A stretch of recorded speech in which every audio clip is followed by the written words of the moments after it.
some dare call it conspiracy.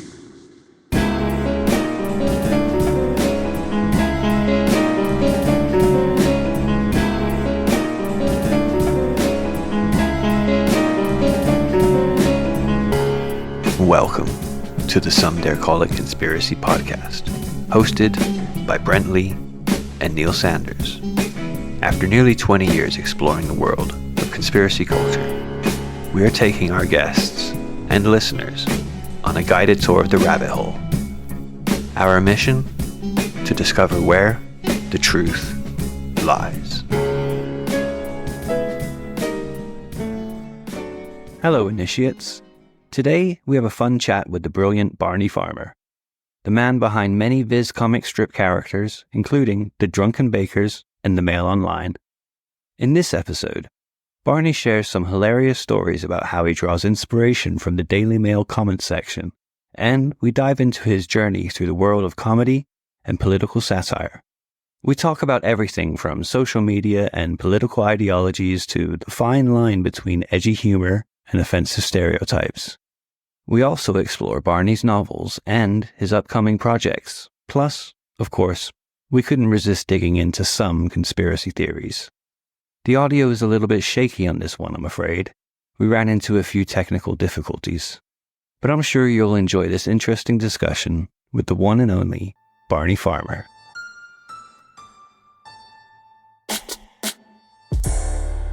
I'm a huge fan of your work. Drunken Bakers and George Bestial have been, me and my friend, in fact, my friend Chris has come round just to say hello to you because we're such huge fans. We love your work with Viz. Like it's, and so, yeah, so we were just, that, you know, it's our podcast. So I wanted to chat to you about your stuff with Viz, if that's all right, mate.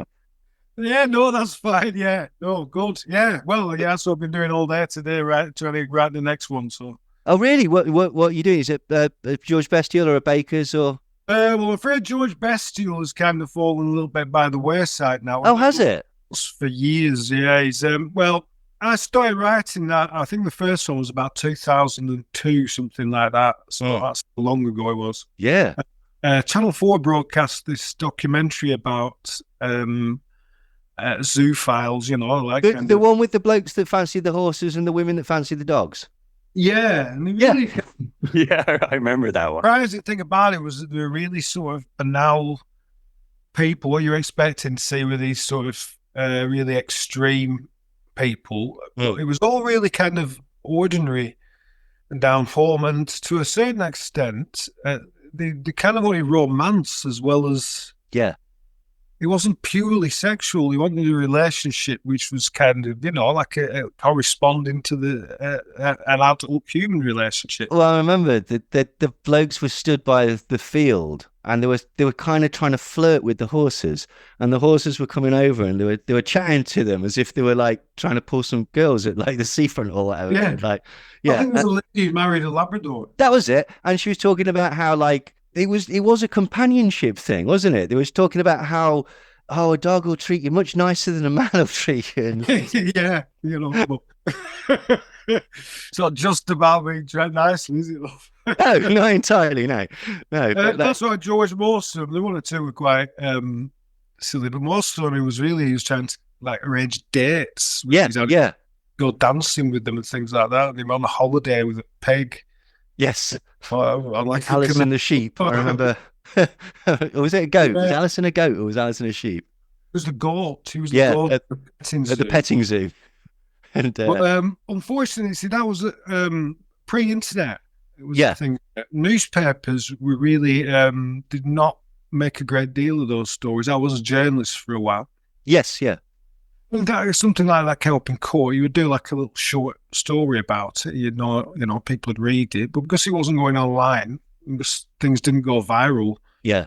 At the time, it was kind of a low-key thing. These kind of animal sex cases. Oh, totally. Yeah. Now every newspaper knows if they get a good one, that's it. That's going to be like sort of 90% of their clicks that day. They're going to get that viral. They're going to get a million jokes. Going to get everything with it. So George is sort of superseded by reality. Yeah, totally. You know, I mean, Yeah, and you can't write some of these stories that you see about these people and the unusual predicaments that they find themselves in their pursuit of animal passions. Generally, you can't really beat reality. It's funnier. Yeah, absolutely. Like that's what's so great about it, is the grounding in reality. Like, wow, this is grim. Like going to the toilets to buy some condoms because he's got a donkey in the cubicle. Yeah, Love that's it. a terrible test, that wasn't it? No, it's fabulous. But this is the Terrible point. type, if I remember correctly. Yes, kinky. Kicked out his wheelchair at the end. Oh, But and one of the things I did notice about George was that his character kind of progressed. Like he was a lot neater and tidier in the earlier ones, and in earlier ones it'd be sort of like have like competitions at his flat or whatever, and people would turn up. yeah. And then as the sort of series progressed, he was going further and further afield to try and sort of get animals and trying to make... Of any kind of long running cartoon should be the kind of explore every single, Absolutely. anywhere where he might theoretically even come into contact with animals is kind of like, yeah, possibly. No, absolutely. He was fantastic. And So, yeah, but yeah, it's funny. Still, people still. I did one or two really good ones. oh, you did so many brilliant ones. So just every single one was cracking. Very good. Sorry? The circus one is very good. Yes. Kind of topical at the time because they're trying to outlaw cruelty. Oh, right. The cruelty to zoo animals. And Is this there's two? Wasn't there two at zoo?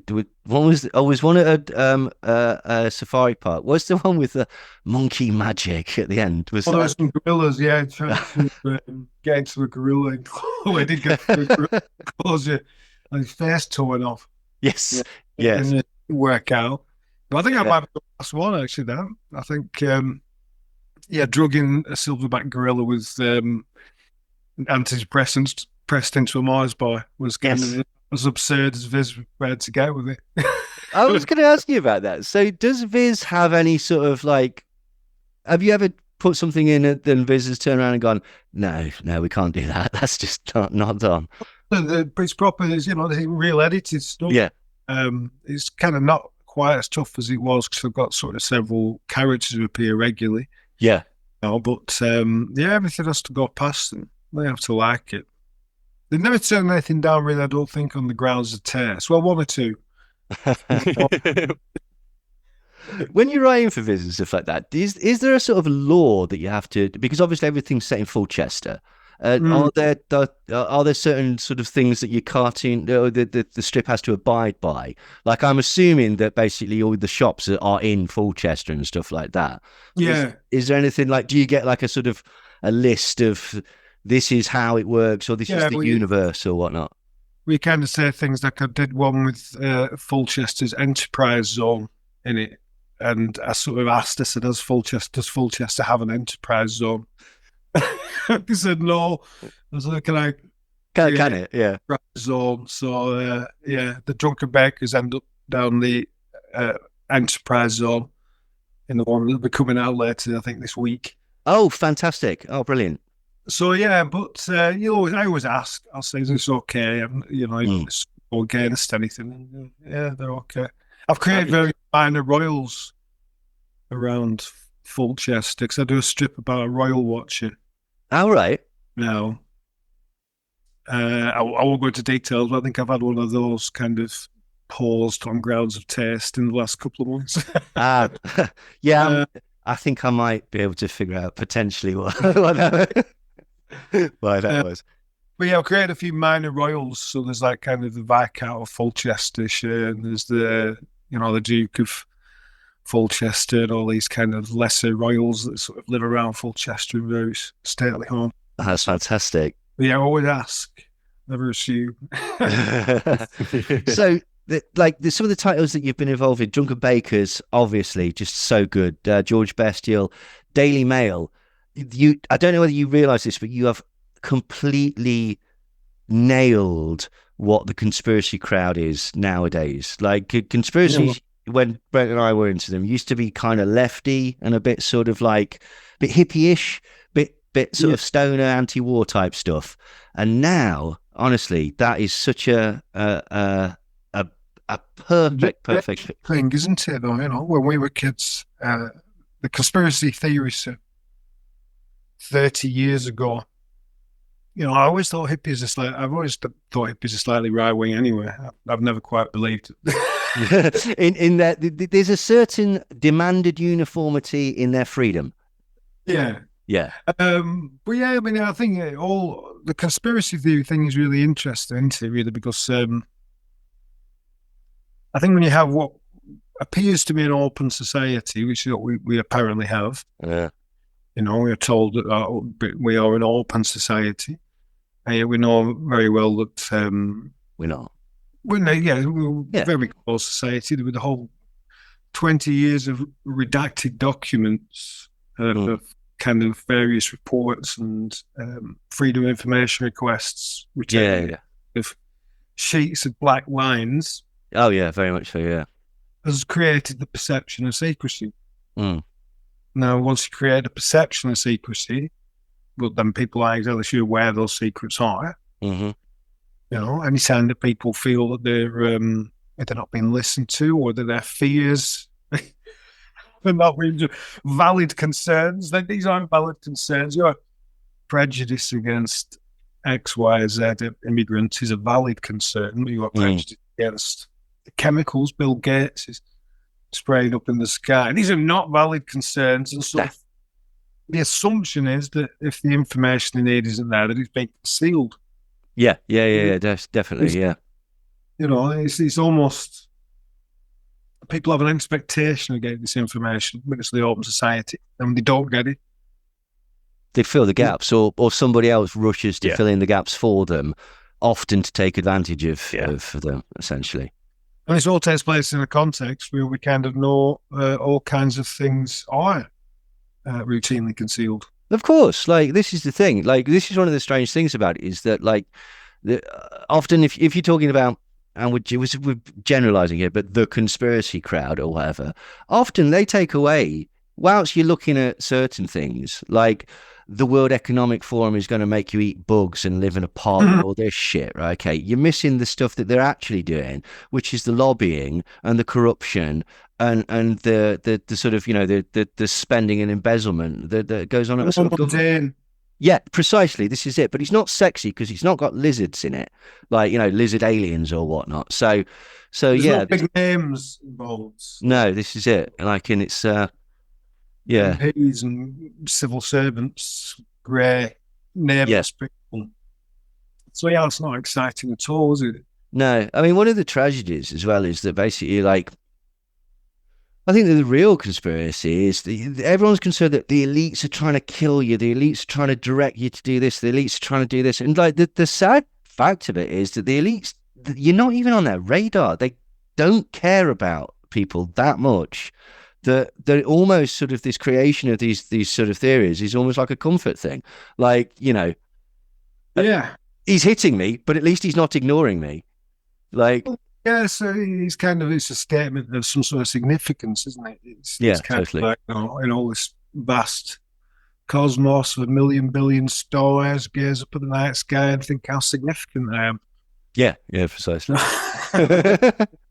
I did see one of your comics recently that shows that you at least have a sort of passing interest. Was it 1966: A Sports Odyssey, where Stanley Kubrick is filming the World Cup final and doing take after take after take? That was absolutely brilliant. I really liked that. And that is again one of those. It's like a kind of bedrock, the sort of foundational conspiracy theories, aren't it? Yeah, absolutely, yeah. And I think that's been quite a late developer. I don't think I've really heard that until probably into the 90s, where I actually came across that. But that's fairly well, that's got like probably 30 years. Oh, yeah, very much so. Yeah.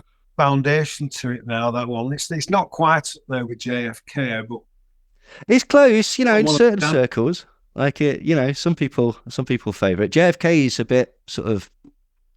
I haven't heard people talking about JFK for ages. JFK's become so absorbed. Oh, no. Oh, yeah. I mean, don't get me wrong. Get a conspiracy strip somewhere in Viz if you can find it.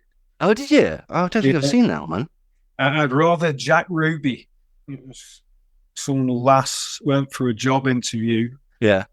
and the obsession of a couple of people on the panel sort of steered it into becoming this great long discussion of the Warren Report, and then like reconstructions. There are models in the office and Oh, marvelous. the things, and JFK was an entry point. Yeah. I mean, Conspiracy theories. what's your take on the JFK? Are you like, do you think it was Grassy Knoll? Do you think it was the guy in the drain? Do you think Oswald the did driver. it? Yeah, was it the driver? That's one.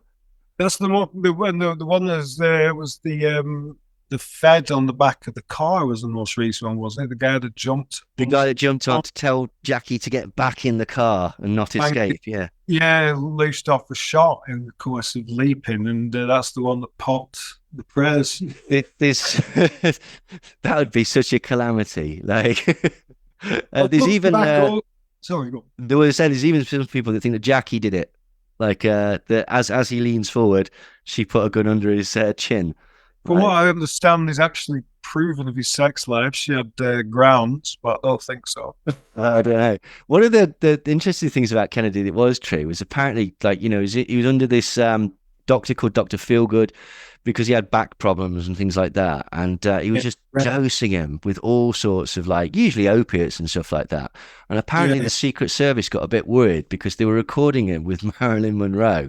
And he started talking to her about, when he was off his tits, talking to her about what he knew about Roswell and the supposed flying saucer crash there. It's a conspiracy within a conspiracy. Isn't it? Yeah, this is the thing. So, but I think that I was of an age when I saw, I think I'd be around about my 14th or 15th birthday, which I think is going to give me edge away now. It was the about the 20th anniversary of the shooting. So I remember watching a documentary, unlike mainstream television. I mean, this is another thing about conspiracy theories. Respectable media will distance itself from it now, but I think my appetite for digging into the Kennedy assassination came courtesy of ITV and BBC. Yeah. Documentaries which were broadcast prime time on the main channels, the channels everybody watched. Yeah, absolutely. Yeah. And then again, I remember seeing one which was ITV serialized, I think, about 5 or 6 part thing called Either on the Trail of the Assassins. Oh, that was the one where they supposedly find the guy who actually confessed. Yeah. Well, this is the thing, like, but those are the things that, like, are a cop. You've got to start somewhere with it, and from there, it sparks an interest, and then you go off and read a book or whatnot, and blah blah blah. I think the thing and again, we're not opposed to conspiracy theories. There's loads, like, Cambridge Analytica was a very real conspiracy that happened, like, very very recently, like, things to do with, like, things like surveillance state and trap wire and things like that. These are very very real. All these things conspiracies, though. I was thinking about, since you asked me to come and do this, I started thinking back over just how I've thought about this and various stories, and one which came to mind was the Iran Contras. Yeah, precisely. Now there was kind of guns being sold to Iran. Yeah, and then cocaine coming into Los Angeles through a chap called Danilo Blandon. Now, in history, that is recorded. People will say the Iran Contra affair. Yeah. Or the Iran Contra scandal, but that was the Iran Contra conspiracy. Precisely. It was a conspiracy at the Heights government, which was found. I would say I'm talking like a conspiracy theory now. No, but these are crimes, right? Okay, this is the distinction, right? Okay, these are a crime that involved a conspiracy of people. The distinction between that and conspiracy theories is that conspiracy theories, like, and don't get me wrong, it's like Brent and I were massively into them for years and years and years until you start to sort of pull at certain threads and find that mainly it's the sort of the people within it, the sort of like your David Icke's and your Alex Joneses and your sort of the proliferators of these that are lying, like, and stuff like that. And that's the sort of the annoyance that we found with a lot of these things. Like, for example, have you heard of a place called Bohemian Grove? Yes, yeah. So it's an enclave in California where basically very very wealthy people would go there and they do this slightly bizarre ritual with a giant stone owl. Yeah, that's it, right? Okay. Now, it's weird, but we did a deep dive into it. And the thing about that is that if you ask most people about the problems of the human grave, they'll say, well, it's the elites doing sacrifices to Moloch there. That's the big problem. And it's like, that doesn't actually happen. But what does happen is that you get very, very influential people out of the sight of, basically behind closed doors, being able to influence one another and lobby each other. Yeah, and that is actually more harmful than the idea that they're pretending to sacrifice a baby. Like, but that gets missed. Because the general speaking, it goes back to the whole idea that the CIA manufactured the UFO scare of the 1950s. Oh, MUFON, yeah, and whether that's my take on conspiracy theories now is that I kind of I don't really think I'm there to be convinced anymore. Almost like I read most news, if you're kind of writing about current events and topical things, after a while you become one step removed. So you're not, I read about these things. I have a great interest in all this stuff we're talking about. But I'm really just not there to be convinced. I'm kind of looking at people involved. And the language in particular is, like you said, it's always the same selection of words and names. Big names. You get the elites. You get Schwab. You get Gates, Soros, and that's almost like there's a semiology of conspiracy theories. Yeah, there's a party line, which is strangely bizarre for a sort of community that thinks of itself as free thinkers. And again, that was one of the things that actually sort of drove Brent and I out of the community, so to speak, is that basically there'll be certain things you've got to not believe in climate change. You've got to believe that there's a whole thing and if you don't conform to everything, that you're not allowed to come to the party, basically. And over the years, those concerns that you're supposed to be worried about have got significantly more right wing, and significantly more hateful and prejudicial against groups, like with no real reason, to be quite honest. So. Yeah, well, nothing stands still. Everything evolves, doesn't it? And yes. When you want to get into a dynamic like that, it's much the same with any ideology or religion. Very much so. But once you get any group together, then you almost immediately the peer pressure starts. And these really old-fashioned phrase, the people egg each other on. Don't they? Yeah, totally. And I think social media has got a huge part to play in the sort of, not just in the conspiracy world, but just in the crazy, absurd place that everything finds itself at the minute. Do you know what I mean? There's so many opinions flying about, and everybody's got to have their say and whatnot. And yeah, we're living in strange times, to be honest. Social media adds kind of there's a value to it all of a sudden. It's not just within a small peer group. You can be elevated beyond your small peer group to being speaking to conspiracy nuts of all shades. Yeah. Again, back to the Kennedy thing, one of the things that is interesting about that, it would be worth sort of following the evolution of the conspiracy theory from its very first seed right up to any given date. Yeah. And see what course it follows, not in any, like almost a macro view of it. That's kind of what we try and do in our deep dives now, basically. It's like we'll lay out the conspiracy, we'll try and find out like the first time somebody mentioned it, what the sort of foundations of it and stuff like that. Like we're doing a deep dive at the minute. I shan't ruin it for everybody and tell people what it is, but the start point for this particular conspiracy theory was a man who thought that his chinchilla was psychic. And because of this, he went to speak to another person who was hooking up yogurts to lie detector machines. So, like... That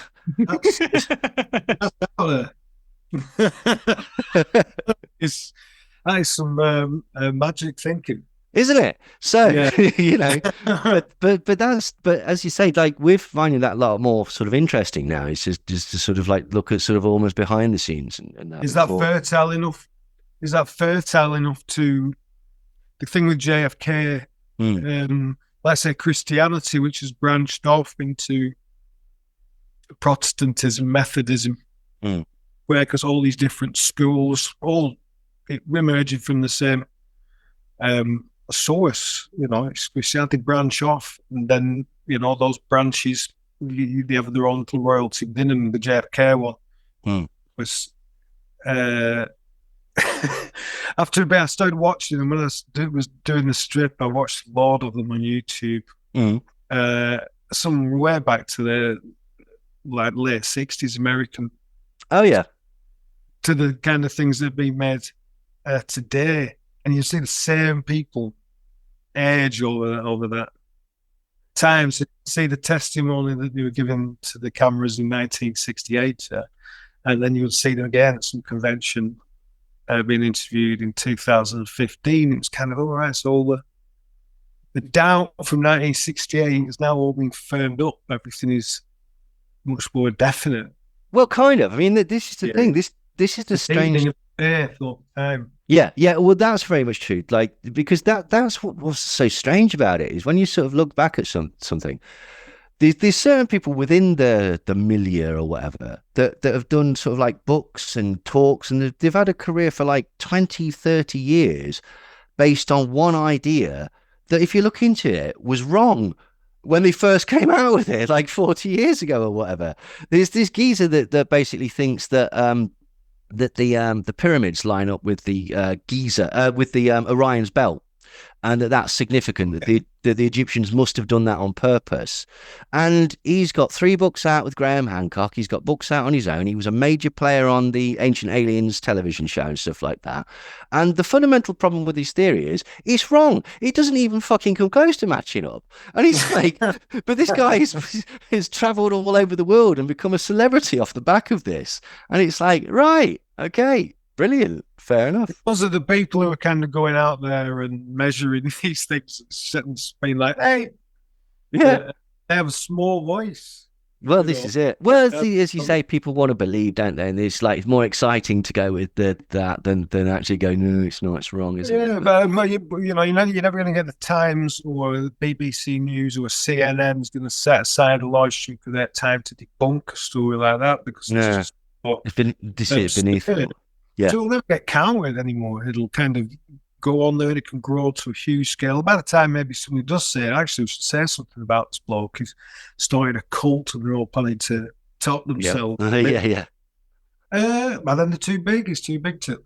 Well, this is true. Like, I think people then. So they kind of almost grow in the dark, don't they? All like mushrooms. Yeah, very much so. Yeah, like absolutely. Like it, as you point out, there's a certain absurdity to life, and I think that's reflected actually brilliantly in a lot of your work, your comics and stuff like that. Yeah, I do try. So, how did you actually get into writing comics then? Like right at the start? Like, I mean, how do you write a comic? Do you go? Does it work as a script, or do you have like the frames and you think this has got to happen in this and this has got to happen in this one? How do you actually go about it? Well, this is kind of odd, really. It was totally by accident. I don't read comics very much. Do you not? No. Well, I read Viz. I mean, this was kind of why I started. I was working at this kind of real dead-end job in a dark room in a printers, really old-fashioned, outmoded printers in the 80s. And, just one digging holes and bumping potatoes around and stuff like that, previous job. Never really written anything down. And then a pal came into work with a copy of Viz, which was one of the really early ones. And we just rolled about laughing and then got it the next month and the same. And because he was a reasonably handy cartoonist, he started doing a little zine, he just started doing one himself. And he said, do you want to do something to put in my zine? And he was like, just giving it out around the university and things like that, leave it on the bar in certain pubs with a little jar next to it. So I started doing stuff for that. That'd be like 91, 92, something like that. Was that Zit magazine, or was that prior to Zit? I think it was around the time that started, because it created a market. Yeah. A huge market. Because I did work for Zit for a time. I did a little bit of work for them, and they were like, shifting 17,000 copies a month. Really? As much as that? Absurd. Because Yeah. What was the other one? What was the one? There were tons. There Yeah. was gutted, and there was gutter, and there's all called brain damage. There was a really good one came out called Oink, which is a kid's attempt to do, and that's with a cartoonist I work with for Viz. Lee. Yeah, he started doing it. So I think he started being published in Oink. Oh, right. Okay. Is that so? That's how you met him? Were you doing? Did you? No, it was many years later on. We ended up because I could draw. At first, I did a few cartoons myself. I'm not really any good, and it would take me as long to draw one cartoon strip as to write 4 or 5 for somebody else. So it just worked out. It's just a better use of my time to write things for all the cartoonists. So I wrote cartoons for about 5 or 6 different cartoonists. So how does like the physical writing of it? Do you write a script? Do you write sort of like a treatment? This is what I want to happen. Do you break it down into the panels? I write the words first, and then as I'm writing the words, because all mine are mostly words. It's a big ask for Lee, the cartoonist, because some of my scripts are very dull visually. There's not a great deal goes on. Like just a retired man shouting at a computer. It's you need a certain amount of imagination and talent to make that visually engaging, which he did. He's the styles both come together so well that the realism of his artwork and the bleakness of and the sort of existential horror that comes through in the scenarios, they just complement each other so incredibly well. It's important, the proportions. I do one strip with another cartoonist, but he is similar to Lee in so much as people's not big heads who are or particularly cartoony in the violence or movement or anything like that. You can kind of write as if you're just writing them for people, and you can be confident. I'll put like a face in one of. I'll send him a visual rough, a bit like a storyboard. I can't communicate subtle things very well, so I'll put a note at the bottom which will say, the baker is angry, but also confused, and I'm busting for a piss. And that's, you got to get that across in the facial expression. He's really good at that sort of, his face is some of the Drunken Bakers ones. They're great. They convey such emotion. Completely captures the emotion that they're supposed to be. Drunken Bakers is just so crushingly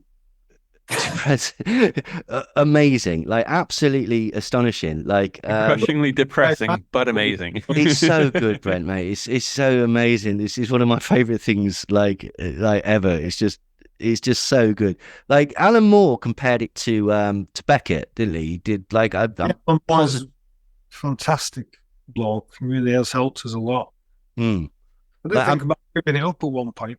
Were you? Oh, really? Well, I was kind of a reasonable job in regional journalism, and I was kind of it's time consuming. So you're working in the day, and then you're going home and maybe doing another 4 or 5 hours work night, 2 or 3, sometimes 4 nights a week. You just if your day job gets quite demanding. It's terrible. I was thinking of turning it in, and then Alan he did an interview, which first I knew that he actually enjoyed it, and he mentioned it in this interview, and I thought, I've got to carry on now. Oh, absolutely, yeah. I'm positive. I started doing the cartoon strips when I was supposed to be at work instead. Nice. No, absolutely. Enough, I have left that industry. Oh, good for you. But I'm sure he was referring to Waiting for Godot, because there's that sort of, again, the absurdity, the sort of the grind of life, the sort of the lost hopes and stuff like that. One of the things that amuses me so much about it, which is just horrible, is the drip of their backstory, and how the guy with the white hairs dragged the other one down into this horrible state, and his wife and child left him on Christmas. And Did you read the book? no, I've not. No, I only just found out that the book existed like a couple of weeks ago, and I'm going to definitely get a copy because I'm not in the business of selling books. That's not my trade. So you might find that, whether the white-haired one was dragged him down or not is kind of. Oh, is there layers to this? Yeah. Fantastic. And I wrote the book very much like I wrote the strips. Really, it was kind Really? of just I just went about it exactly the same way, writing dialogue and little notes in between, moving the action along and developing the story. And by the time it was finished, I thought that's like an enormous. What I should just do now is just turn that into a story. Turn it into a strip, yeah. But like a graphic novel, I suppose. Yes, definitely. Fine. 1 inch, all three of you. Yeah. But like, is there any plans? In case they get damaged. Is there any plans to like do a Drunken Bakers anthology? Because like, or any of them, Daily Mail or George Bestial or anything like that? Because he used to. I mean, that was the thing that introduced me to Viz many years ago. Was Billy the Fish. And then I got the annual, the compendium of Billy the Fish off the back of that, and so that would be fabulous. Yeah, there might be some miles, I keep meaning to talk to him. I nearly did one a few years. That was how the novel came about, really. Okay. We talked about doing it, but at that time, these were owned by like this really big, horrible corporate. I think it was Dennis still on. Oh, right. Like the Dennis Publishing, Maxim, and all those people like that. Oh, right. Okay. It definitely was. And the Viz lads said, yeah, that's fine. They put out the compilation of the strips. And I've got Alan Moore written as a foreword to go with him, which is still dig out every now and again. I have a read of. Oh yeah, I bet. That's. And the business said, yeah, that's fine. However, when the company had been sold, when the title was sold off, what they sold was a controlling stake. So he said, we can give you our blessing to actually get permission to do it. You're going to have to go and deal with Dennis. Then you've got the corporate end of it, yeah. Oh, God, yeah. And, I was literally gave up after about, 5 interminable meetings, which were around circles. Yeah. By which time, to raise a bit of publicity for it, I started the book as a blog, which was just supposedly a day in the life kind of. And I was just using that to kind of just, if you like, drum up a bit of attention just for those particular characters. And yes, when I got in touch and said I'm a mate who's an independent publisher, really like this. It just came out from that. So, fantastic! A big fanny around for about 4 months, but something did come out at the end of it. Even though it wasn't anything that was going to sell in those numbers. Well, there's definitely a market for it there, though, because it's a beloved strip. What was the initial inspiration for it? I used to drink in a pub in Preston, which is where I live, called the Black Horse.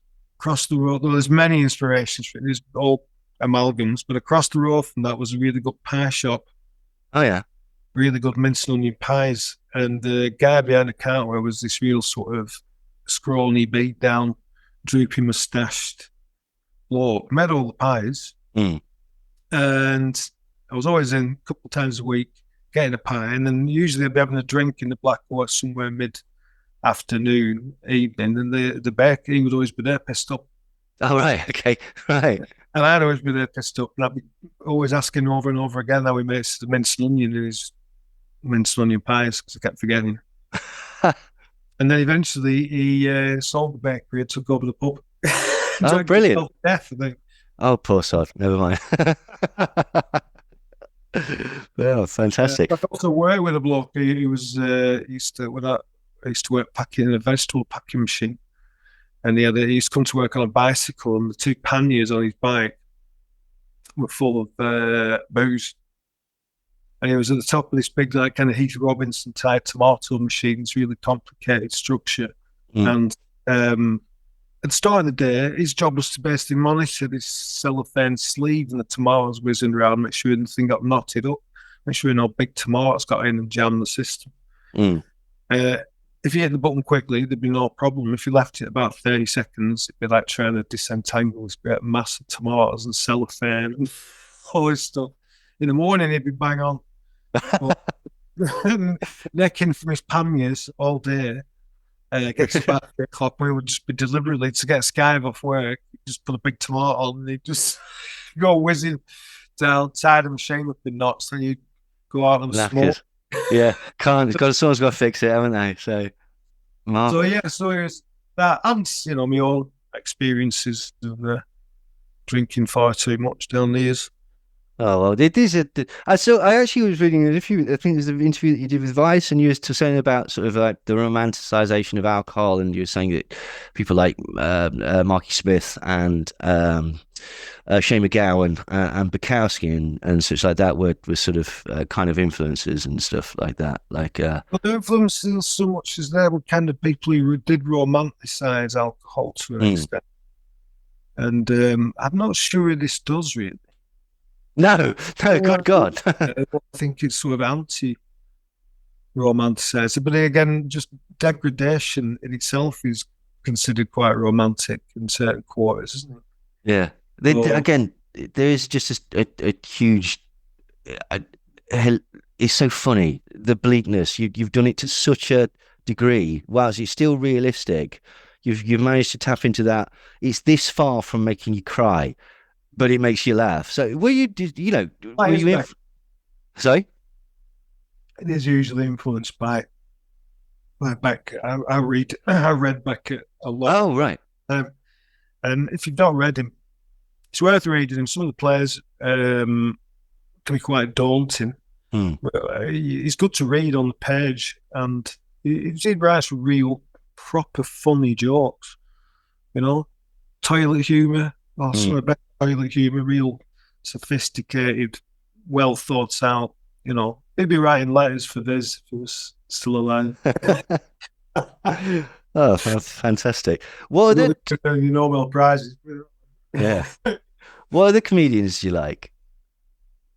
I kind of don't really like or comedies, or what are your comedic influences? I'm not a great fan of stand-up comic. If it's stand-up, I really kind of like I like really old school stand-up. Like Bob Hope. Yeah, Bob Hope. He was a bit too polished. I do like a lot of British stand-up. I like people like Frank Carson. Oh yeah. Well, I like them sort of rowdy club comics. It's the world away from. There's nothing at all like sort of comedy of Jay Reading. It's almost just in that context, in the stand-up context. I like really broad, borderline offensive, not Chubby Brown or any shite like. Oh no, sounds awful. Chris Morris and stuff like that. You're a fan of that sort of stuff? Yeah, but again, that's that kind of written comedy, really, isn't it? It's obviously performed well, but it's sitcoms. I think I would probably sooner sit down and watch 2 or 3 really good episodes of a sitcom than I would watch any stand-up comic I can think of, really. No, fair play. Yeah, I was Galton and Simpson. Oh yeah. Oh, they're hugely influenced by Beckett. Yes, yeah, actually, a good point. Yeah. This is the thing about Beckett's comic influence isn't really remotely novel. I think it sort of runs through British comedy for anything that's half decent for the last 70 years. Milligan and not Python so much. Certainly all those real kind of gritty, like Rising Damp. Yeah, Rising Damp. Your Hancocks. They did Stepfather's Son. Yeah, absolutely. So. But for real laughs, the thing I laugh at most is written comedy. I read quite a lot of comedy. I've read a lot of America had a really great strain of short story writers, and some Canadians too. Stephen Leacock, S.J. Perelman, James Thurber, people like that. Turn of the century, early 20th. Sawkey's very good if you ever read Sawkey. No, I'm not familiar, but I will look it up. 20s. It's like sort of PJ Woodhouse. Oh, yeah. Much more like cutting. Yeah. I've read Jeeves in Worcester, but yeah, he's That's still kind of humour, but there's like a real sort of vaguely real malicious undertow to it. And yeah, if I get the right comic writers, that's the stuff that really, really gets me, howling. But it's interesting you bring up that, you like offensive stuff, but not your chubby round things. I think that's one of the sort of brilliant things about not only your work, but sort of Viz in general, that it shows that you can be edgy with comedy and funny and not prejudice or sort of picking on people. Like, do you know what I mean? Punching down, are you? Yeah, not punching down, absolutely. But also the thing that I find brilliant about Viz is the sort of the mixture of the intellectual and the puerile. Do you know what I mean? Like it doesn't. It appreciates that certain things are always going to be funny. Like, okay, but at the same time, like even your Kubrick thing, you have to know a lot to get that joke. And that's the thing about Viz is it's not patronizing to the audience. It's very, very, very, very sort of like highbrow and lowbrow at the same time. Well, yeah, whenever I've made the lads, not really made them very much since COVID, I don't think. But yeah, they are like, oh no, yeah. So I've seen Graham a couple of times. Last few years, I think, comic convention. All right. And things like that. Super bright, really, really, really deeply intelligent people. Yours, they have the same thing that Alan Moore had. You just kind of instantly you feel like your IQ tumbles about 50 as soon as you, as soon as you enter a room with them. Right, you're proper clever, aren't you? Yeah. Fabulous. P's and Q's, but yeah, they're good lads. And like I said, I don't think as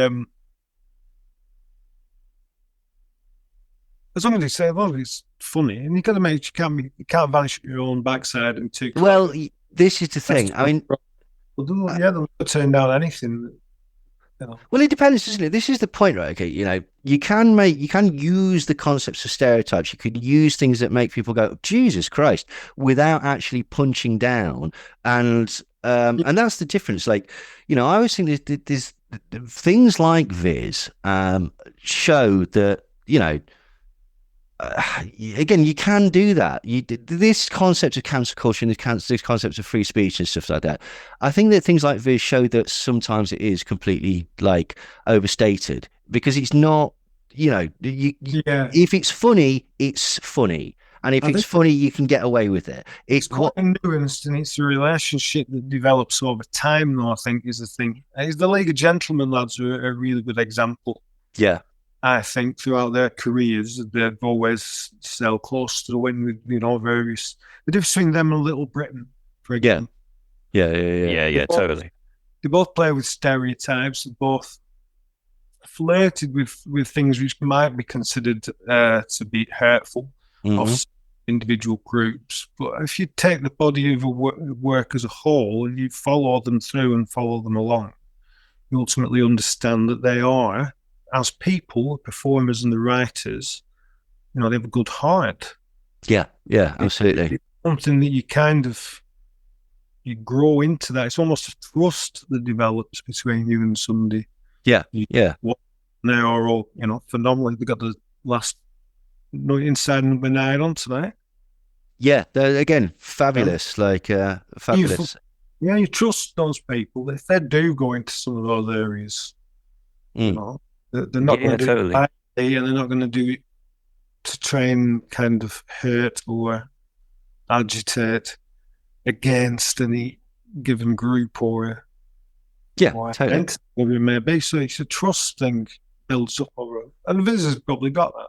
I think you're right. Yeah, people trust that it does dabble with these things. It's Viz, Yeah, totally. Hey, initiates, it's me, Brent Lee. Just a quick intermission here to tell you about our new and improved Patreon. We've added a brand new initiate tier for those of you who want to listen to Some Dare Call It Conspiracy without the ads. This entry-level tier is only £2 a month.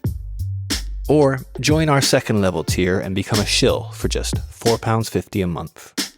Not only will you get ad-free episodes of the podcast, you'll also have early access to every new episode up to a week before they're released to the public. And a premium episode made only for Patreons every month. Also included is a welcome pack of our previous content. Neil is giving you 4 of his books, including Now's the Only Thing That's Real, a re-examination of the Manson murders, motives, and mythos. I have got 8 albums to give you, from my time back as a producer and rapper. And the great Nicholas C. Gray is giving you a copy of Headache Comics 4. Plus, an invitation to join our private Discord where you can chat to the Some Dare Call It community. And finally, the Handler tier. For £9 a month, you'll get everything I've already mentioned, but you'll also get an invitation to join us live every time we record an episode.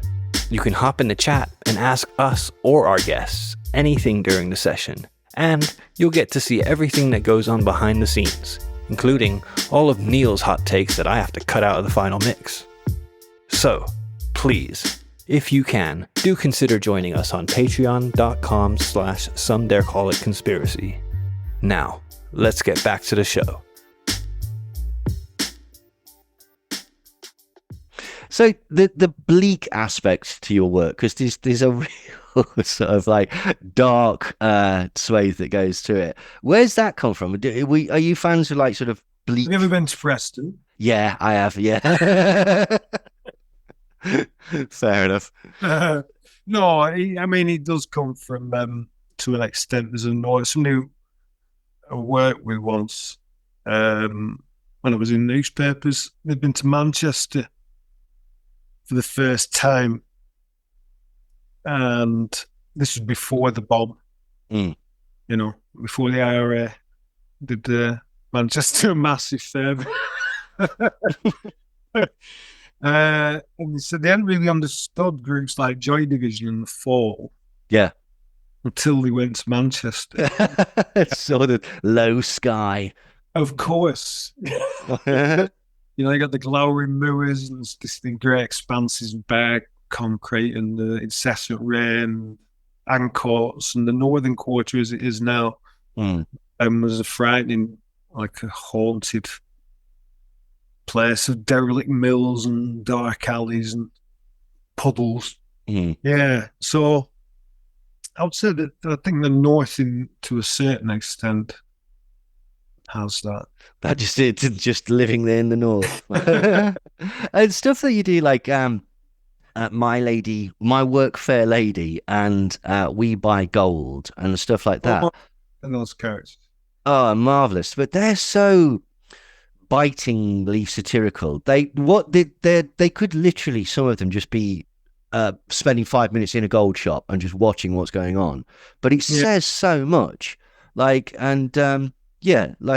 Incredible. And gold came from seeing those, from seeing one. It's the We Buy Gold. The first time I saw the big We Buy Gold sign on the market store with us. Yeah. And then there's always a We Buy Unwanted Gold. And I saw that phrase, unwanted gold. And so there's not much really unwanted gold. People don't go out casually buy a bit of gold. Anybody has any gold, particularly anybody that's going to be in a situation that they might have to flog it to keep the power on. The gold they have, generally speaking, and will be of some significance. They've been given to them as a gift, or it'll be an inheritance. They don't have just, great mounds of gold about the place. No, that's the strange thing about all of those Money Supermarket and these type, not Money Supermarket. You know those types of shops, right? Okay, they're pawn shops, but they're selling them on as they're advertising them as like almost like a sort of sexy lifestyle choice. Like, do you know what I mean? It's like so true. Yeah, like the other way, could you? some people will go to the gym. Some people, basically, you might have to hock some shit every now and again. Like, in a sense, there's a kind of a grey conspiracy going on with things like that, because it's an unspoken conspiracy of people with kind of a broadly compatible worldview. Yeah. And then they will play along with the idea that it's all a big laugh. It's better to play along with the idea that it's all a big laugh. So we'll pretend it's a big laugh, and you pretend it's a big laugh, and everybody's having a big laugh. Yeah. And I've got your grandma's wedding ring. Yeah.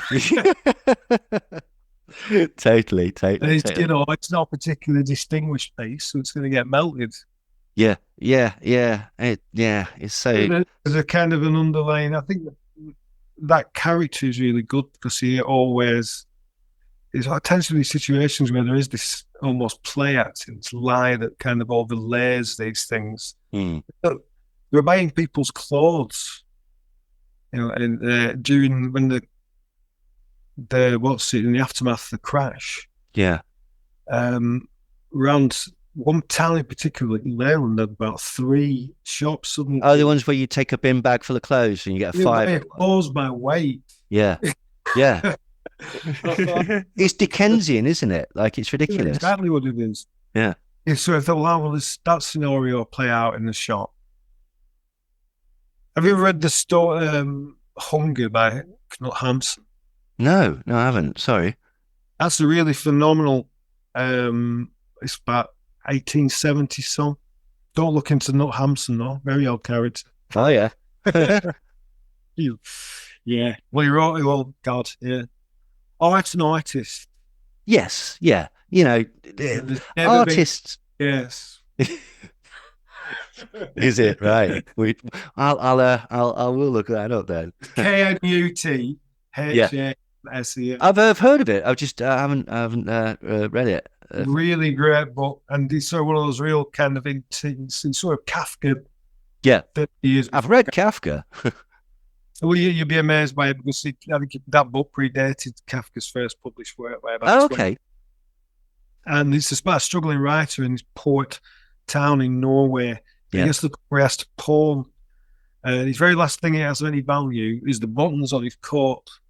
The coat itself is shagged out because he has these brass buttons on it. He works out, pawn the buttons, but he realizes it's a very difficult thing to do that in such a way as like, well, if you didn't need to do that, why would you do that? Yes. So he's trying to work out how he can nonchalantly pawn the buttons off his coat like it's no big deal. I was just passing. I thought, you know what? Amazing. A bit heavy, this coat, isn't it? But started to do that real acute comedy of embarrassment, which people saying things invented with The Office. You read the passage. Oh, no. Just excruciating.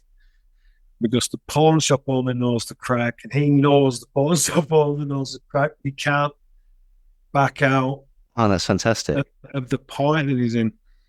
So, yeah, that character, that wee character who's done all sorts, any time sort of come across anything like that, where there's kind of a veneer of what's happening, and then there's underneath what's actually happening. Yeah. And he comes in and just, all he does is basically, he says what's happening without the veneer. Yeah. It just cuts, it's just like, it's so brutalistically just like, boom, this is what's happening. I'm not interested in you. I don't care if it's your mum's. It's not. It's 9 carat and you're getting 14 quid. Right. But yeah. Oh, so good. That's where that comes from. And that kind of thing, which you see, is everywhere. Yeah, absolutely. Yeah. There is this sort of agreement that what we'll all do is pretend that everything's okay. Terrible things somehow bearable. Yeah. It's strange, isn't it? It's as you say, the veneer of, oh, this is perfectly civilized, and it's not, is it? It just isn't. It's barbaric, but no. Well, Pinch was good at that. Yeah. That kind of like sort of the mauling that these characters give each other. Yeah. The silences and the particular words. The passive aggression and just the nastiness and absolutely. But so. Yeah. One of my favourite characters, and I think one of the best written characters of recent times, Daily Mail. Where was the inspiration for that from? The Mail Online, sorry. Shout at everybody. Well, yeah. Twitter at all. He gets a lot from Twitter. He originally started on the when it was just the message boards underneath the newspaper stories. Yeah. You know, All right. that is how the kind of older right wing social media activists now really cut their teeth up until the mid 2010s underneath the Daily Mail stories online. Yeah, very much so. You'd see these great rambling threads of thousands of posts, page after page after page after page after page of these people underneath. God, well, every success when Dacre was in charge. Yeah. You know, he was very good at just clickbait. We'd call it clickbait. It was an instinctive thing with him, and he knew the buttons to push. And so every story was getting these. And sometimes when I first started doing the character, you just look at the story, scroll through, and probably I think some of the first 3 or 4 I did would have for sure had comments lifted directly from people's posts. You know, you really need to write very much. You need to embellish a little bit here and then. Sometimes you need to wind it in because it's not almost believable that some people would think. It really is that strange now. You'd be astonished. It's so accurate. Like of all the people, one of the people is very, very similar to David Icke, actually, just ranting against like imagined sort of like horrors of Merkel. One of the lines that you wrote in that is we absolutely adore. And I'm going to butcher, sorry, but one of the things you don't understand, Beryl, is that Englishmen like me, we won a war. And it's like that encapsulates everything about that sort of thing, where trying to take glory and trying to include yourself in something that you're just nothing to do with. And it's not that, is it? No, it's not. But that's so genius about it. It's dishonest, but it isn't a lie. Yeah. And then, like, you know, he's sort of ranting against, like, Ms. Merkel and Greta. That, like, is spot on. I've heard Greta becomes the bête noire. Yeah. Well, words are writing when Labour were in government. Because, I think the first one was 2012, I think.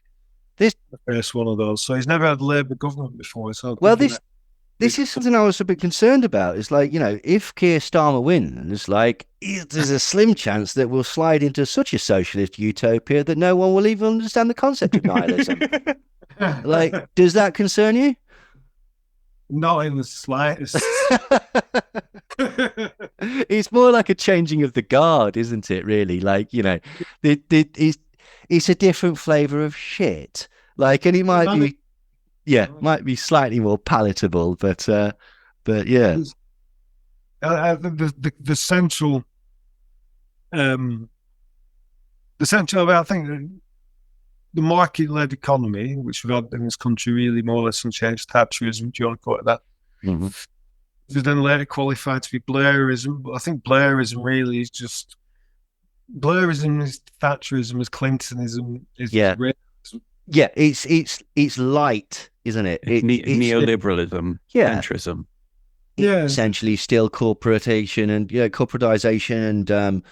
and fealty to donors and a lying conman, essentially. Yeah.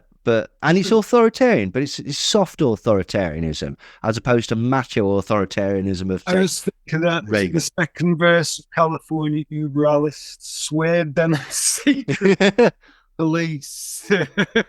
Yeah. You listen to that song, I'm not sure it's the first verse, the second verse. Governor Jerry Brown, I want to be president. Yeah. Zen fascists. Yeah. Yeah. Precisely. But like 100% natural. Yeah. Well, it's okay. It's that thing, isn't it? Like, you know, it's all about authenticity, and once you can fake that, you've got it made. Yeah, exactly. Well, the Mail Online does that a lot. That is something. That's a good example. I don't remember that line, but I'm quite pleased with it. It's astonishingly great. The thing about politics today is that it tends to be people are kind of wrong when they say that politicians tell lies. It's a very nuanced kind of lie in which sometimes really hardly qualified as a lie at all, because they tell they'll. It's the use of language, isn't it? It's like there's often omission, there's often framing and miscontextualizing. But if you go over what they've actually physically said, they've said the truth, like, haven't they? So that is exactly. And if I was thinking about this today, yeah, I've put some thought into this, lads. I've not just rocked up here. yeah, Brilliant. The average conspiracy theory. I mean, how would take a conspiracy that's got some real good depth to it, like say, I'll come back to JFK. Yeah, JFK. Like, I don't buy the Warren Report by any stretch of the imagination. Yeah, it's anybody that's kind of becomes interested in JFK. I was interested in it for a few years. I read all the books, and I got to the end of it, and I kind of thought, well, the Warren Commission's a bit fishy, and that bullet sound dog, but I don't have a clue. Yeah. Who did any of this or whatever? And I think maybe that's when you get into theorizing, when you start building that. Well, I think that's the difference, isn't it? Like when we're talking about conspiracism as opposed to liking conspiracy theories, right? We look at it and go, there's something fishy. I don't know what it is. When conspiracism bullshit. Yeah. But what the conspiracism does is it adds that layer of, well, it must be this. It must be the World Economic Forum, the Jews, the mafia, the CIA, whatever. They'll put that over the top of it, because then it closes the circle. And that's the difference between, say, conspiracy theories and conspiracism, is like, often we don't know. And that's the fascinating thing about it. But if you've got a worldview, mystery, though, yeah, that's the thing. It's the Illuminati. Oh, good. Phew. Don't need to worry about that anymore. So yeah, absolutely. Religion for several thousand years functioned as a kind of a controlling agent on the human dislike of mystery. Yes. Yeah. I mean, I'm no religious person. I've never been not a religious family. I've never not religious born anybody. I'm real kind of died in the wool disbeliever. But religion did have positives as well as negatives, and managing that the fear and hunger of mystery. Well, yeah, and it sort of it staves away the sort of hopeless idea that, Christ, this is pointless, so we're just a speck of dust spinning through the cosmos. Like, it gives you, a lot of people. Yeah, absolutely, gives some sort of meaning. Like, it's I mean, it depends how far you want to go. You could say, like, religion and superstition are essentially where people have a lack of understanding of science or whatever, and conspiracism is where people tend to have a lack of understanding of business, espionage, and politics and such like that. Like, it doesn't necessarily mean don't like think religion and science are in a binary. I think that's that's what I mean. That's very glib, but that's it kind of. It fulfills a purpose, doesn't it? Yeah. For some people. It fulfills a purpose for us to kind of see these things as two sides of a separate coin, for the same reason you're saying about the kind of the cosmos and its indifference. It's better to put religion and science as a binary. Yeah. So at least it kind of almost magnifies each the meaning of the other, so it gives them more weight instead of just floating free like everything else in the Christian. Yeah. Unmoored to anything at all, and it's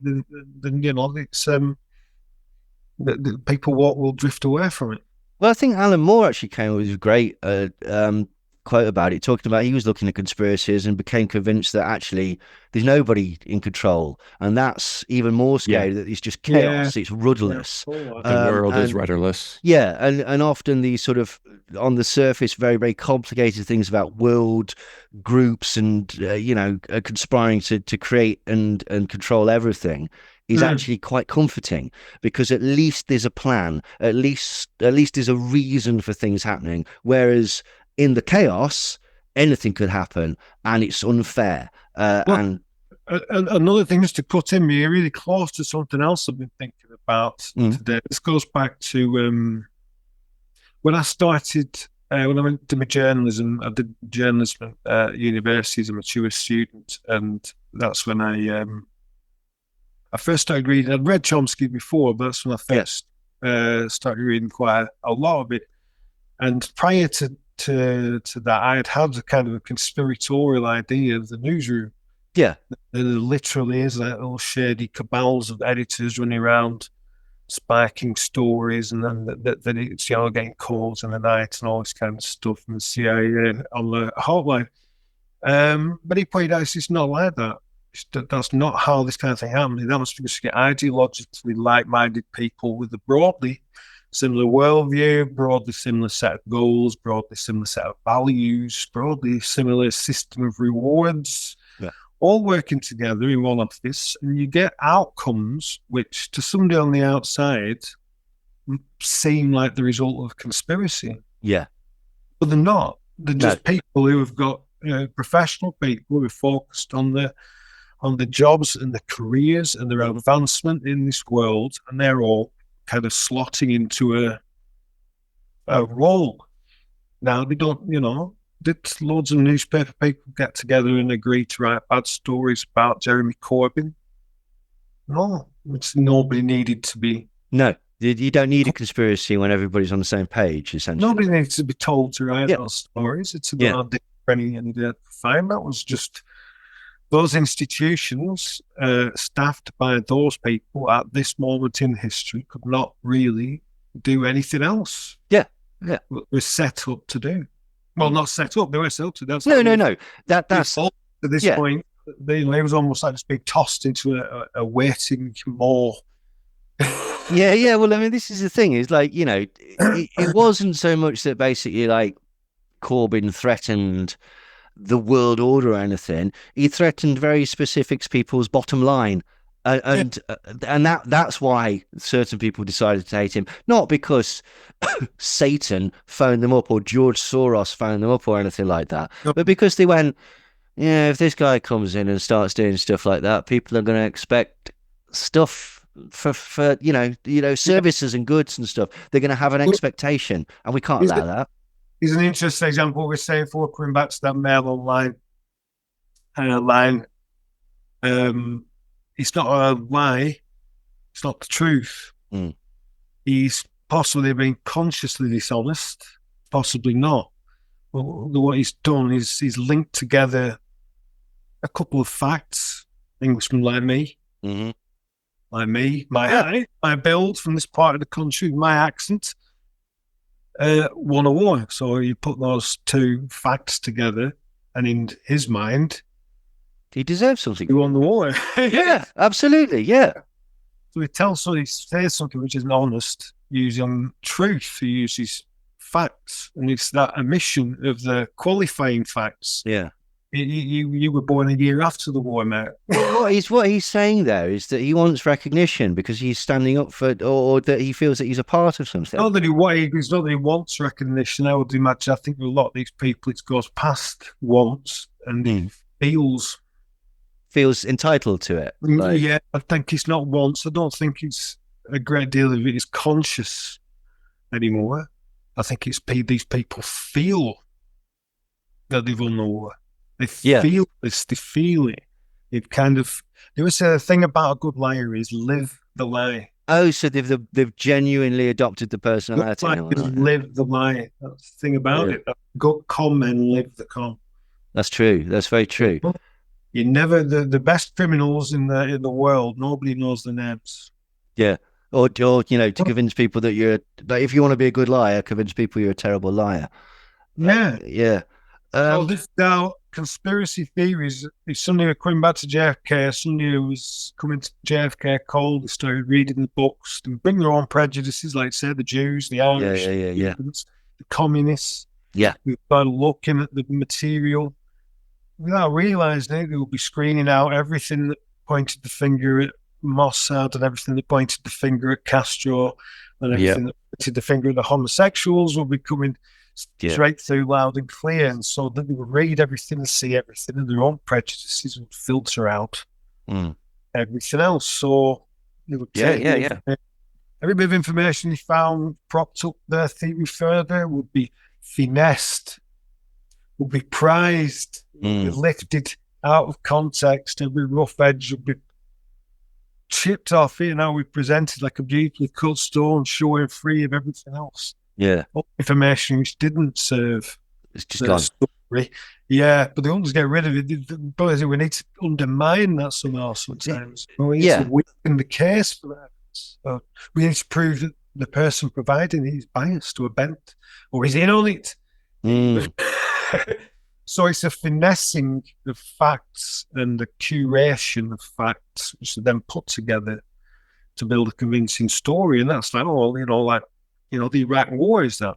Yeah, absolutely. It's a selection in all the information that's available and all the information which needs to be discredited or be played down or ideally forgotten, and all the information that needs to be lifted right up, polished to sheen, it's showing it's like almost assembling a legal case. Yeah.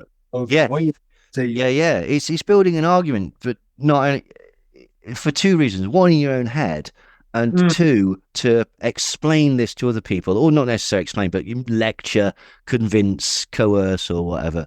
Like, the technique is common to conspiracy theories and modern political communication. Yeah. Oh, yeah. I mean, yeah, absolutely. So, Brent, you were saying, you want to say something? Yeah. On the flip side of that, we also do it in like for myself, like when I was coming across different conspiracy theories, I would reject anything that said it was the Jews.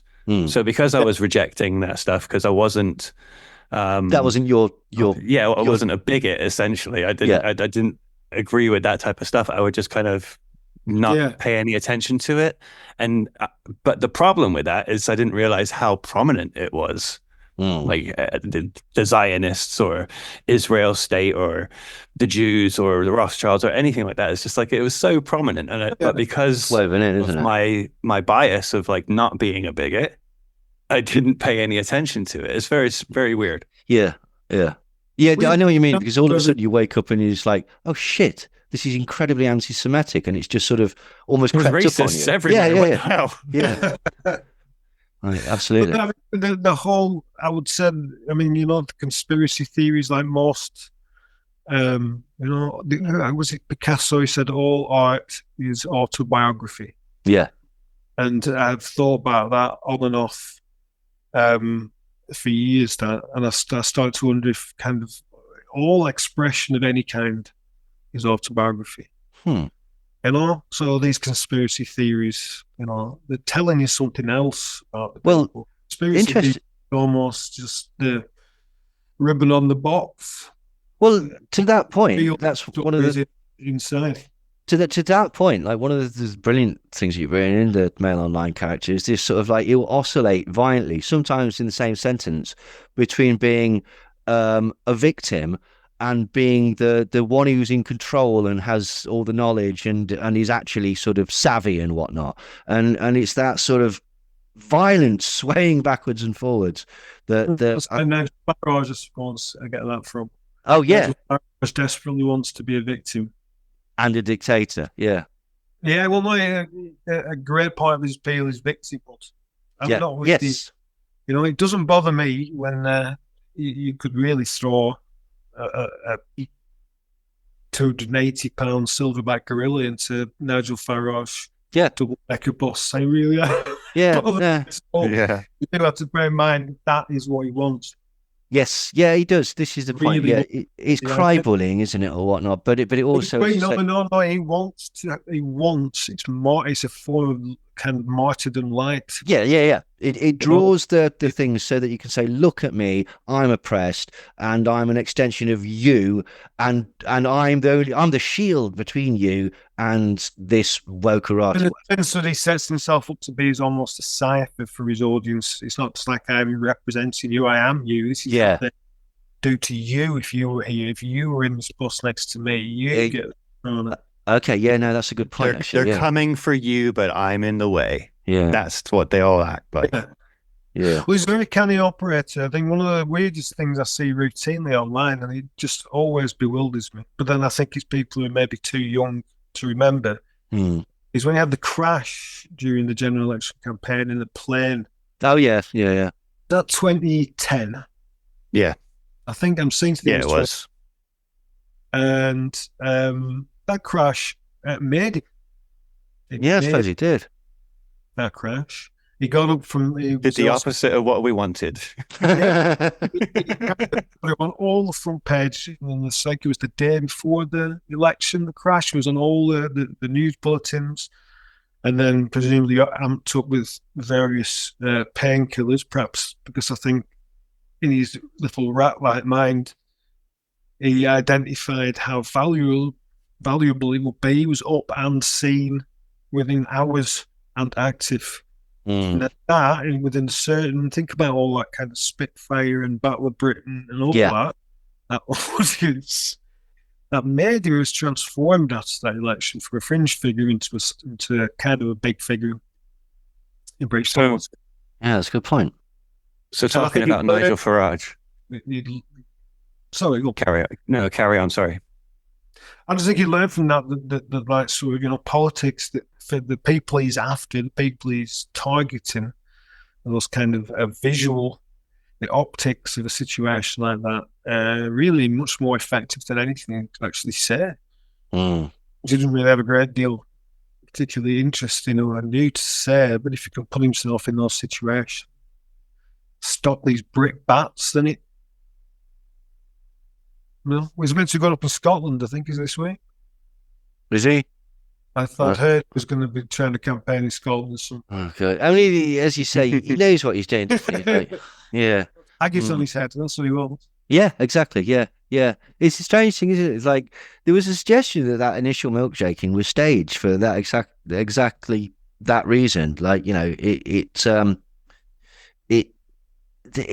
don't know whether it's faux outrage or what, but basically it causes like a sort of pearl clutching reaction from his followers, and it's like you were saying earlier, they can overlay whatever they want. Oh, this is exactly what it is. These thugs on the left, these blah blah blah. Like, what if that was acid and all of this ludicrousness? Yeah, missed opportunity really. But hey, people. I mean, I'm not criticizing the people that have done it, because I think no. I think, again, to a certain extent, I get it, yeah. The kind of thing, I think when you're writing about these sort of things, after a while, you kind of have to sort of try and watch as much as possible and keep your own thoughts out of it. You know what a lot of it comes down to? It comes down to shame. Where normal people would basically see this thing as like an embarrassment or whatever, if you can get past that and you can use it to your own thing, I think this is one of the things that actually really fucks up politics, like in general. Your Trumps, your Boris Johnsons, your Nigel Farages and people like that. Because to a degree, politics has always ran on, and this is going to sound silly because there's no honour in it, but a degree of honour. Like, you lie to the house, you do this or whatever, everybody knows what you're supposed to do. You're supposed to fall on your sword and blah, blah, blah. Certain politicians turned up and went, you know what? What if I say no? What if I say, yeah, I know I'm a liar. You know I'm a liar. I don't care. There's nothing you can do. And then all of a sudden, the parliamentary system went, shit, we're surprisingly toothless against this type of personality. Well, that you don't need to really go back that long to find politics that was the case. I remember a couple of Tories, Jeffrey Archer went to prison. Yes. Jonathan Aiken. Oh, who's the guy with the diaries that shagged the two 14-year-olds? Alan Turner? Was it Alan Turner? Oh, who's the... I can't remember. Yeah. John Hurt played him in a TV show. You know the guy. But yeah, the point stands. Like, yeah. Jonathan Aiken was kind of the guy who was out with the sword of truth and all that sort of thing, and then it came out he was full of shit. So he's very recently, I think, if you got caught lying, politics has always had layers. Politics has always been founded on a certain amount of deception, blindness. I think what's changed radically now, like you say, is the lack of. If you get caught lying, you get caught out. This thing of temporary disgrace has come in real kind of. Even if you go on, you'll go in a great blaze of publicity for like 6 months gardening league, then you just slate back in. Yeah. Like Greg Simpson's meeting with Moore trying to stop the bar, isn't he? As soon as he throws him out, Barney just slides in. Yeah. Totally. Hold it. You got to go back to like Peter Mandelson.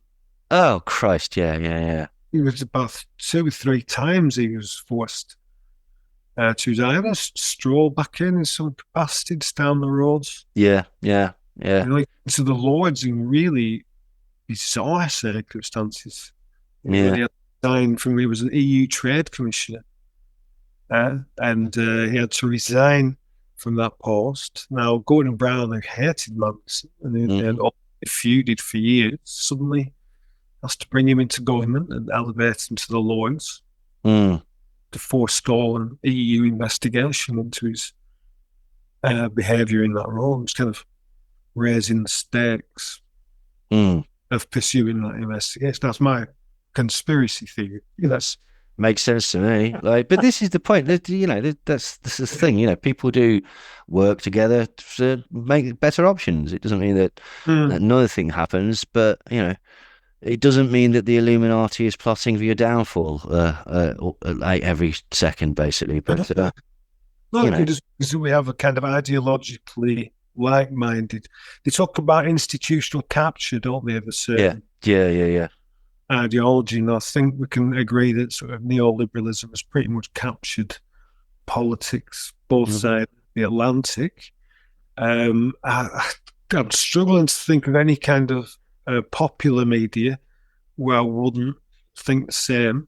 I think the only exceptions to that would be further right, would be like your telegraphs and your mails, which really do veer quite into sort of what was once quite rightly considered far right territory. But by and large, I would think that even the senior editorial staff of those newspapers are closer in outlook to the editor of the Guardian than they to the wingnuts at the furthest reaches of their staff. And I don't think it's unreasonable to think that worldview, 40 years really under the same system, penetrated deeply into the civil service. Christ, yeah, I was just going to say, that concept of just because we're on a different political parties, we've essentially gone to the same schools, worked in the same industries, got the same ideas. We're just on different teams. We're not actually enemies. Civil service is the enemy. The public's the enemy. Yes, Minister was talking about that years ago, weren't they, basically? So, but the public's the problem which has to be solved, isn't it? Exactly. Yeah. Fantastic, Barney. I'm very conscious that we've had you for a long amount of time.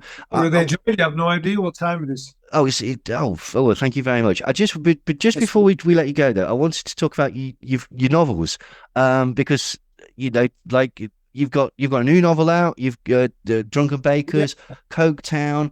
Tell us a bit about them.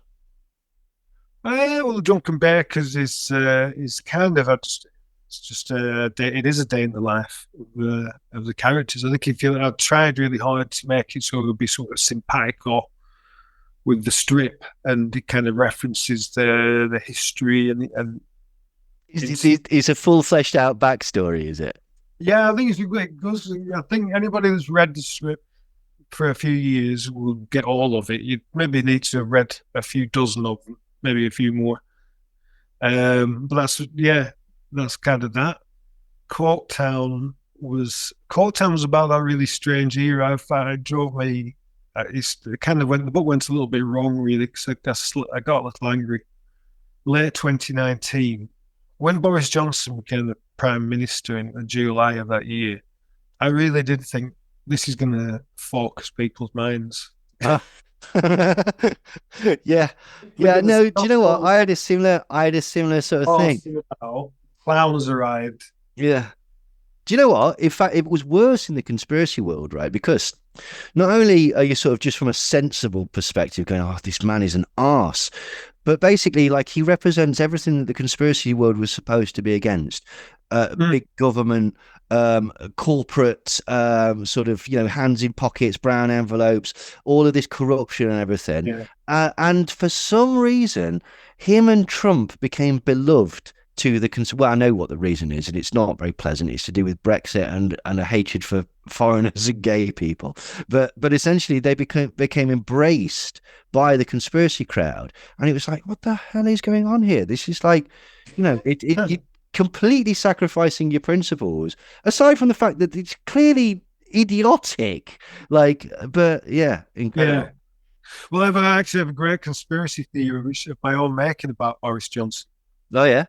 Yeah, it's a quick one. I'll tell you. I'll give you Yeah. Boris Johnson was born and christened as a Catholic, Mm. but his family didn't observe, they didn't practice, and he when he married his first wife, which I think was before he might have been an MP at the time, Mm. he became a Protestant and Okay. wedding, and remained a Protestant until summer of 2022. Mm. He married Carrie, who was a practicing Catholic. Oh, is she? Oh, okay. Yeah, Boris Johnson was rebaptized and took the wafer, Oh. making him at that time Britain's first Catholic Prime Minister. Okay. Now, you look at Boris Johnson's career. I remember meeting Boris Johnson at a visit dinner, and I shouted some real foul abuse at him. What that? At 2004. Mm. I think 2004. So he'd had a better part of his rise. You're talking 25 years. Yeah, fucking about with the Spectator and appearing like that appearance on Have I Got News for You? Mayor of London. Yeah. It was almost, it seemed, it was manifest destiny. Seemed to be just happening in front of your eyes. And that just happened through all scandal, through proven lies, through being the press always cover for him. Yeah. Well, look at his lovely floppy hair. Yeah, stories which should have been massive. You know, the Jennifer Arcuri story brought about 3 months before the 2019 general election, and nobody to grips with that story at all. In that period. I mean that was like rebranding. It was embarrassing about it. Is that Jennifer Curry is literally our Stormy Daniels, but it's just Britain to America is just on a much shitter level. It is literally. Yeah, it's our Stormy Daniels that sets least Trump paired with his own. yeah. This is it. Boris pays it with taxpayers' money. Yeah. His money, he paid it with our money, the son of a bitch. Yeah. And I sailed through it to become the Prime Minister.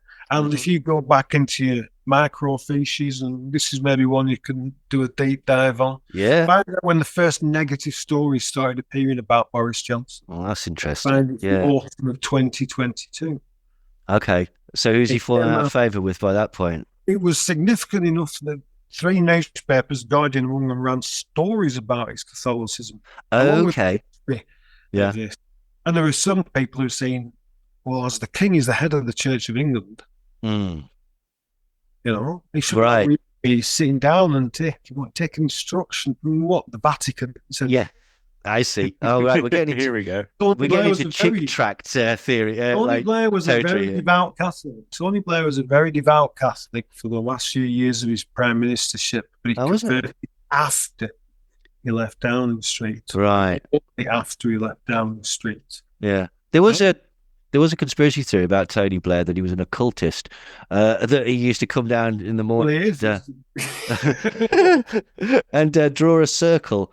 I forget the exact gist. Can you remember this, Brent? And pray to an entity that David Icke inferred was Satan every morning at breakfast. But yeah, look into it. I think there's a Puritan circle.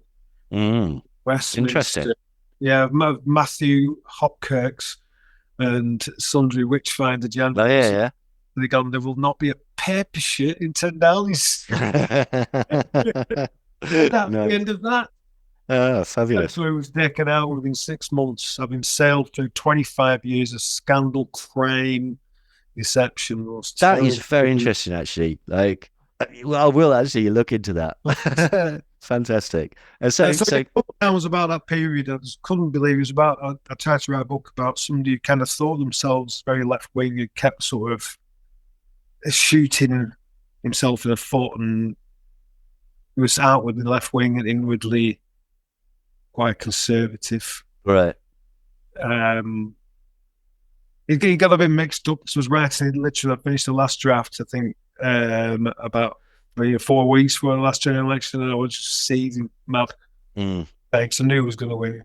So the referendum thing nailed that. So it's not a bad book. It's quite ballsy, but yeah, don't mind writing the last third again.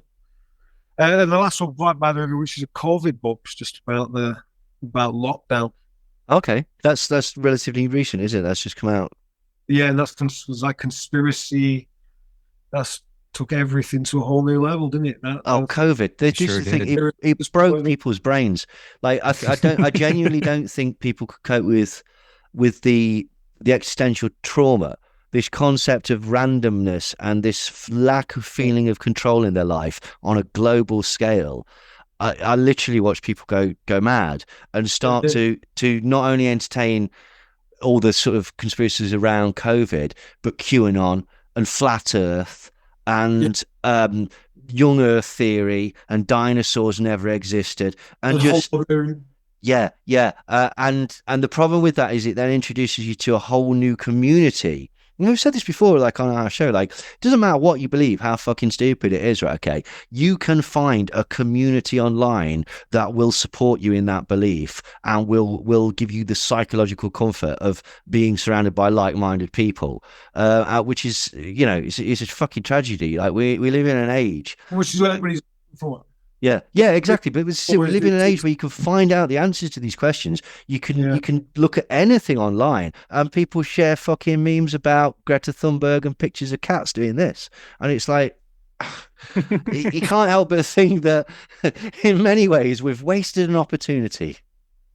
Well, I can't remember who wrote it. It's very, I suppose, elitist and snobbish attitude. It said someone said that humanity can be divided into sensible, sensitive, enlightened people and amiable nitwits. And he said the ratio is about like maybe 30-70 in favour of the nitwits. Well, there's always the slightly crueler George Carlin. It's like, you know how stupid the average person is, and you think that the majority of people are even stupider than that. Yeah. He said, I've become so jaded. Yeah. I did believe that Twitter and social media in general could have been a positive force in the world. Yeah. I was one of those people around 2010 and 20. It still can, but it just isn't at the minute. Like, I mean, and it gets harder every day to turn that around. But yeah, I know what you mean though. Like, it's a tool, isn't it? But it's like, it's like a hammer or whatever. You can use it to make some very fabulous things, or you can go all Peter Sutcliffe and mash up a prostitute with it. Like, it's a great thing for bringing people together. Yeah, that's arguable. Brings people together, but it's almost in a way it's just like the first part of an equation, isn't it? Yeah. That's the easy part. Brings people together. There was the great episode of All Watched Over by Machines of Loving Grace. Yeah. I'd seen all those revolutions in Egypt and the colour revolutions and things. Really, I just thought, this is incredible. People are just united and organised, which is a phenomenal era to into. The simple point is you cannot escape from the need for some point or purpose for all that. Yeah, I think you've nailed it. Yeah. Terrible people are always just lurking on the outskirts, waiting to exploit that, turn it to their own. And give you meaning or give you sort of a false sort of mission or something, or inclusion or whatever. Yeah, absolutely. So, Barney, thank you so much. I was going to say the last book is, I think, quite hopeful. Okay. Drunken Bakers and Chord down a kind of quite bitter books, but they're all had a fairly good pandemic. Yeah, it was. Yeah, it kind of, the thing he started me doing was I'd kind of really been boozing and it up because I'd written a couple of books, and the Drunken Bakers might be a play. Oh, wicked! Well, it would have been. It started right at the beginning of COVID. It only just managed to pick it up again. Yeah. Now I'll start trying to get that organised. But this is 2019 into 20, so I was having it too large for a man of my age, and really started to feel it. And COVID really did. I think give you a bit of a break. Yeah, I was the only person whose drinking plummeted. Yeah. Because I'm a social drinker, really. I'm not somebody who likes drinking around the house. I'll go out. I like to be out and drinking. So if I couldn't get out and do that, then, you know, I was by definition sort of dry. Huh. So yeah, and then from that I wrote the book, and yeah, it's an optimistic book, I think. Excellent. Well, they're all on my reading list, and Hunger as well. That's going to be. Yeah, I'd love to get on with Hunger. I think Yeah, no, definitely. You'll enjoy it. Yeah. Well, if it's bleak and funny, it's right up my avenue. So, have you got any new characters in the pipeline, or anything in the future that's coming out? I've got an idea for another novel, but I can't really. If I should have done all this a long time ago, because now I'm sort of 55, and you can only do. I can really only do one thing at a time. You know, one big project to work on. It's like the Viz maybe takes me 2/3 of the month to write and get all that together, so I'm left with like 1/3 of the month. But like that's when I wrote my books and things like that in that spare third. And yeah, I'd like to start the book, but I really kind of think I just need to get the play thing sorted. But that'd be so good. Yeah. Yes. On that. New character, I don't know, but the one called Tip Top Tony, who's been in a few times recently. He's kind of an older bloke who's really got these very strong attachments to all these confectionery and these brands of his childhood. Okay. And he's I wanted to do for years a strip like Bod, you know, these kids animation. Yeah, I remember, yeah. Called Bod. And the fellow who wrote it was like this sort of Buddhist come Taoist writer and thinker. And he wanted to do something which was Taoist, really. I think it's more a Taoist thing. And he could just go completely under the radar, made no reference to it at all. But it's essentially write a Taoist children's program. And Taoism's quite interesting. It's sort of a kind of primitive absurdism in some ways, primitive anarchism in some ways. Is kind of trace a line back to Taoism. It's quite interesting. But it's thought, you know, there's no deity or anything like that. There is nothing. Well, see, it's kind of where someone said to me, so it's like one of those signs that you see outside a tourist town with a map of the town and an arrow says "You are here," and that's more or less all it is. Everything else is fairly, whereabouts you are in the scheme of things. Off you go. But anyway, I sort of wanted to do that. I read a few of these Taoist things, and I sort of thought, oh, if I can do a Viz character like that. So he has this overdeveloped sense of attachments things, and he's already out on a ledge trying to top himself at the end of each one. And it's always the same copper leading out. Oh, I love those running gags. They're talking about like sort of, you know, Finder's crispy pancakes, which are not made by Findus anymore, now they're made by Happy Shopper, things like that. Yeah. And the recipe's improved, but it's not improved, is it? It's worse. They're always worse. So. Do you know what?